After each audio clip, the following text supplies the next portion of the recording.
Hello dear students, good morning. और आप सबका अपने चैनल जीत विज्ञान पर स्वागत करते हैं।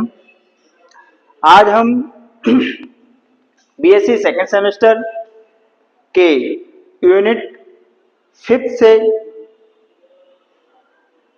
कुछ महत्वपूर्ण टॉपिक के बारे में बताएंगे, जिसका नाम है एंजियोस्पर्म। अभी तक डियर स्टूडेंट आपने एल्गी, ब्रायोफाइटा, टेरिडोफाइटा और जिम्नोस्पर्म की स्टडी कर ली है। और इसके बाद जो हमारी यूनिट स्टार्ट होती है वो है एंजियोस्पर्म। तो सबसे पहले हम इस यूनिट के अंतर्गत एंजियोस्पर्म की मॉर्फोलॉजी को समझेंगे। एंजियोस्पर्म वह प्लांट होते हैं जिसमें फ्लावरिंग आती है। और इससे पहले आपने जो प्लांट पढ़े थे जिम्नोस्पर्म, उसमें फ्लावरिंग तो आती है लेकिन फ्रूटिंग नहीं होती है। लेकिन एंजियोस्पर्म प्लांट में फ्लावरिंग एंड फ्रूटिंग दोनों ही पाए जाते हैं और ये सबसे उच्चतम पादप के रूप में जाने जाते हैं। तो हम आज एंजियोस्पर्म प्लांट की मॉर्फोलॉजी के बारे में सबसे पहले समझेंगे। मॉर्फोलॉजी के अंतर्गत प्लांटों के root, stem, seed, fruit and flowers की मॉर्फोलॉजिकल स्टडी, बाह्य आकारीय स्टडी अध्ययन करते हैं कि वह प्लांट किस प्रकार से हमें दिखता है, उसके फ्रूट कैसे दिखते हैं, रूट कैसी दिखती है, आदि आदि। तो इससे बहुत महत्वपूर्ण क्वेश्चन आपके बनने वाले हैं। बहुत बड़ी यूनिट है तो इसलिए हम इसको एक एक करके डिवाइड करके इसमें पढ़ेंगे। तो सबसे पहले हमने जो मॉर्फोलॉजी है उसमें classification of angiosperm on the basis of mode of nutrition, nutrition के आधार पर प्लांटों को डिवाइड किया है और इसको एक एक पॉइंट से समझते हैं। तो न्यूट्रिशन के आधार पर, पोषण के आधार पर प्लांटों को हम निम्न कैटेगरी में डिवाइड करते हैं। मुख्यतः इसे दो पार्ट में हमने डिवाइड किया है, एक है ऑटोट्रॉफिक और दूसरा है हेटेरोट्रॉफिक। ऑटोट्रॉफिक के अंतर्गत वो प्लांट आते हैं, वो ग्रीन प्लांट आते हैं जो सनलाइट की प्रेजेंट में फोटोसिंथेसिस के द्वारा अपना भोजन स्वयं बना लेते हैं। फोटोसिंथेसिस की प्रोसेस के करने के लिए प्लांटों को सनलाइट की आवश्यकता पड़ती है। वातावरण से ये कार्बन डाइऑक्साइड को ग्रहण करते हैं और सॉइल से यानी कि मिट्टी से वाटर एंड मिनरल्स को अवशोषित करते हैं और फोटोसिंथेसिस की प्रोसेस के द्वारा अपना भोजन बना लेते हैं। डियर स्टूडेंट, ये केवल ग्रीन प्लांट के अंदर ही पाया जाता है और इसके लिए लाइट बहुत आवश्यक है। विदाउट लाइट और जिनके अंदर क्लोरोफिल नहीं होता वो प्लांट ऑटोट्रॉफिक यानी कि स्व पोषण नहीं कर सकते, यानी अपने आप से भोजन नहीं बना सकते।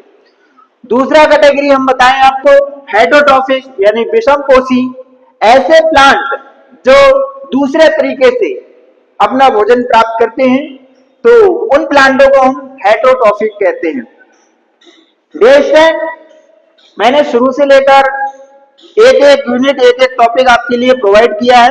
अगर आपने पिछली वीडियो नहीं देखी है तो आप पिछली वीडियो अवश्य देखा करें, क्योंकि सेकेंड सेमेस्टर ऑब्जेक्टिव टाइप में मैंने वन लाइनर करके पढ़ाया है आपको और एक एक लाइन में आपको 3-3 सवाल मिलते हैं। इस बात की गारंटी है, अगर आपने सभी वीडियो मेरी ध्यान से देख ली तो आपको 80% नंबर लाने से कोई नहीं रोक सकता।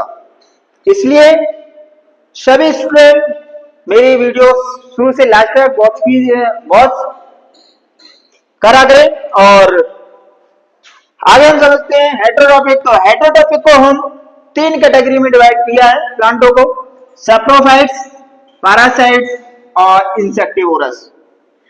पहले बात करते हैं हम सैप्रोफाइट्स। सैप्रोफाइट्स क्या होते हैं? डियर स्टूडेंट, वह प्लांट जो अपना भोजन नहीं बना सकते और अपना भोजन जो प्राप्त करते हैं वो डेड ऑर्गेनिक मटेरियल से प्राप्त करते हैं, तो ऐसे प्लांट को हम सैप्रोफाइट्स कहते हैं। समझते हैं डेफिनेशन के रूप में। सैप्रोफाइट प्लांट क्या है? मृतोपजीवी। They obtain their food material from dead and decaying organic matter, यानी कि ये अपना जो भोजन है वो मृत और सड़े गले पदार्थ से प्राप्त करते हैं, कार्बनिक पदार्थ से प्राप्त करते हैं। सवाल आता है कि सवाल कैसे बनेगा, तो सवाल आपसे ये समझ में आना चाहिए कि सैप्रोफाइट प्लांट्स क्या होते हैं, और वहां से पूछा जाएगा 3 प्लांट आपको 4 दे दी जाएंगे और पूछा जाएगा इसमें सैप्रोफाइट्स कौन सा है। तो आपको इन एग्जाम्पल को याद रखना है। यहां तक है 101%। ये सवाल जो मैंने एग्जाम्पल दिए यहीं से आपको क्वेश्चन बनेगा। तो पहला एग्जाम्पल मैंने दिया है न्यूटिया। जो न्यूटिया है ये एक मृतोपजीवी यानी कि सैप्रोफाइट प्लांट है। मोनोट्रोपा और कोरेलोराइजा मोनास्कस, ये आपको जो 4 एग्जाम्पल दिए जा रहे हैं ये सैप्रोफिटिक प्लांट के हैं। न्यूटिया को हम बर्ड्स नेस्ट ऑर्किड के नाम से भी जानते हैं और मोनोट्रोपा को हम इंडियन पाइप के नाम से जानते हैं। तो इनके कुछ कॉमन नेम है जिसको आपको याद रखना है। अब इसके बाद हम बात करते हैं पैरासाइट्स की। तो पैरासाइट्स यानी कि परजीवी जो दूसरे जीवित चीजों से अपना भोजन प्राप्त करते हैं, लिविंग मटेरियल से अपना भोजन प्राप्त करते हैं, लिविंग ऑर्गेनिज्म से अपना भोजन प्राप्त करते हैं, तो हम उनको पैरासाइट्स कहते हैं। पैरासाइट्स को हम निम्न कैटेगरी में डिवाइड करते हैं प्लांटों को। कुछ प्लांट ऐसे होते हैं जो रूट पैरासाइट होते हैं और कुछ प्लांट ऐसे होते हैं जो स्टेम पैरासाइट्स होते हैं। रूट पैरासाइट को हमने 2 कैटेगरी में डिवाइड किया है यहाँ पर, टोटल रूट पैरासाइट और पार्शियल रूट पैरासाइट। समझते हैं कि टोटल रूट पैरासाइट क्या होते हैं और पार्शियल रूट पैरासाइट क्या होते हैं। डियर स्टूडेंट, जो प्लांट पूरी तरह से उसकी जड़ों पर डिपेंड रहते हैं, उसकी जड़ों पर डिपेंड रहते हैं, तो ऐसे प्लांटों को हम टोटल रूट पैरासाइट कहते हैं। यानी कि इनकी जो जड़ें होती हैं वो विकसित नहीं होती, ये टोटल रूट पैरासाइट है। समझते हैं यहाँ पर। तो पहला प्लांट दिया है मैंने रैपलेसिया, दूसरा है वेलेनोफोरा और तीसरा है ओरोवेंची। ये 3 एग्जांपल दिए जो टोटल रूट पैरासाइट प्लांट हैं। बात करेंगे हम रैपलेसिया की। तो रैपलेसिया का जो फ्लावर होता है वो दुनिया का सबसे बड़ा फ्लावर होता है।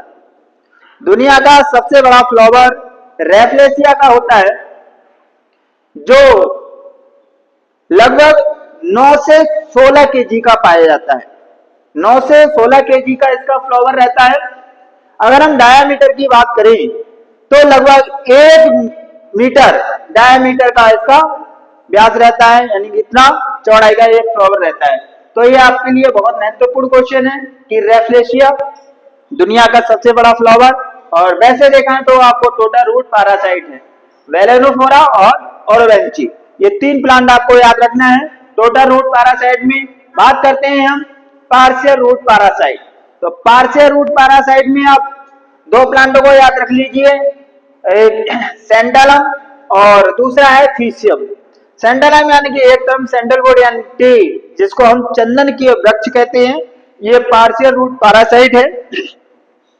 और बात करें अगर हम स्टेम पैरासाइट की, यानी कि कुछ प्लांट ऐसे होते हैं जो स्टेम पे पैरासाइट होते हैं, यानी कि परजीवी होते हैं। तो इस टोटल स्टेम पैरासाइट और पार्शियल स्टेम पैरासाइट, इसको भी हमने 2 कैटेगरी में डिवाइड कर दिया, total root parasite, stem parasite और पार्शियल स्टेम पैरासाइट्स। हमने इससे पहले आपको टोटल स्टेम पैरासाइट्स की एक कुसकुटा की वीडियो, अमरवेल की वीडियो हमने बना के डाली है।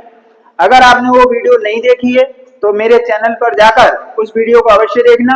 मैंने उसमें पूरी तरह से डिस्क्राइब किया है और आपको वो प्लांट दिखाया है।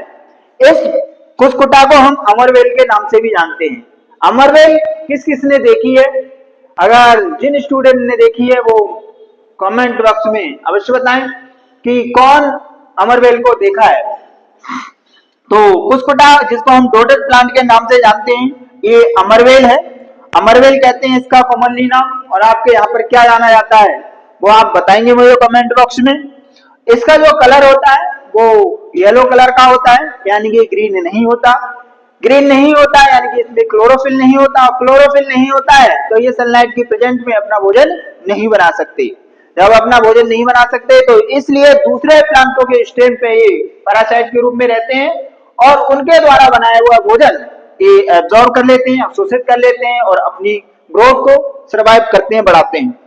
तो ये था कुस्कुटा। और कुस्कुटा का जो प्लांट है यानी कि अमरवेल का प्लांट है, ये एंजियोस्पर्म का प्लांट है, डाइकोटिलीडोन्स के अंतर्गत आता है। डाइकोट का एंजियोस्पर्मिक प्लांट है। इसके बाद जो एग्जाम्पल दिया है वो आर्थोथोवियम, ये एंजियोस्पर्म का प्लांट है जो भी टोटल स्टेम पैरासाइट है। अब बात करते हैं पार्शियल स्टेम पैरासाइट। तो पार्शियल स्टेम पैरासाइट लॉरेंथस और विस्कम, ये दो प्लांट यहाँ पर दिए हैं जो कि पार्शियल स्टेम पैरासाइट है। तो ये था आपका आज का लेक्चर, यानी कि एंजियोस्पर्म की मॉर्फोलॉजी के बारे में, जो मैंने न्यूट्रिशन के आधार पर बताया है कि प्लांट कितनी कैटेगरी में हम डिवाइड कर सकते हैं। और उसके साथ हमारा एक इधर रह जाता है इंसेक्टिवोरस कार्निवोरस प्लांट। तो मैं ये आपको नेक्स्ट लेक्चर में बताऊंगा, क्योंकि अगर मैं इसको ऐड करता हूं तो लेक्चर काफी बड़ा हो जाएगा, इसलिए मैंने आज इसे ऐड नहीं किया है। इंसेक्टिवोरस कार्निवोरस प्लांट वह होते हैं जो इंसेक्ट को खाते हैं, यानी जिनको हम मांसाहारी कहते हैं। अभी तक आपने देखा है कि प्लांट स्वपोषी होते हैं, अपने आप से भोजन बना लेते हैं, लेकिन यहाँ आप देखेंगे कि कुछ प्लांट ऐसे भी होते हैं जो मांसाहार करते हैं, यानी कि दूसरे इंसेक्ट को अपना भोजन बनाते हैं, उनका भक्षण करते हैं। तो ये हम नेक्स्ट वीडियो बनाएंगे। अगर वीडियो आपको अच्छी लगी है तो लाइक शेयर एंड सब्सक्राइब अवश्य करें। Thank for watching.